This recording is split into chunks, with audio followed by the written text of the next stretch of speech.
Accessibility Life Hacks. Nintendo Switch 2 Accessibility. The Switch 2 is Nintendo's latest console, featuring a higher resolution, high dynamic range display, improved performance, and new magnetic Joy-Cons that now double as mice. The Switch 2 introduces new accessibility features exclusive to the new console. We'll be taking a close look at them in this video. Returning from the original Switch is remappable controller buttons, allowing you to tailor controller buttons to your preference, and display colour settings to invert the screen colours or change it to grayscale.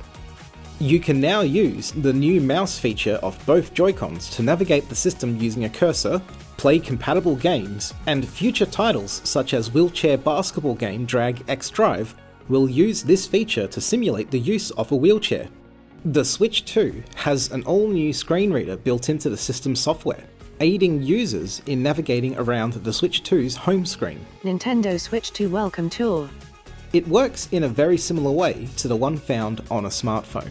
However, it's currently limited in what it can read out loud. Notably, the News and Nintendo eShop cannot be used with the screen reader, announcing, "Text on some screens cannot be read aloud beyond this point." The screen reader doesn't work when using the touchscreen or mouse input either.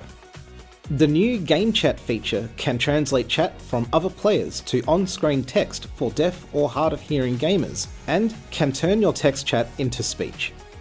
You can now make the system text bold and change the size to large or maximum, turn on a high contrast mode, and double press the home button to magnify the screen.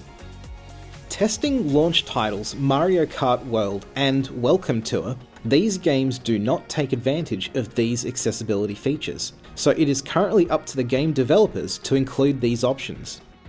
The eShop does not indicate if a game has these features or not. Lastly, the out-of-box experience does not include these accessibility features, as they are not installed until the first online software update, so new users will not be able to use a screen reader or other accessibility features when setting up a new Switch 2. Overall, the Switch 2 does have accessibility in mind. However, it is currently limited, but it's a good start that can only be improved on as the system matures over time. Centre for Accessibility Australia. accessibility.org.au. Supported by Government of Western Australia, Department of Communities.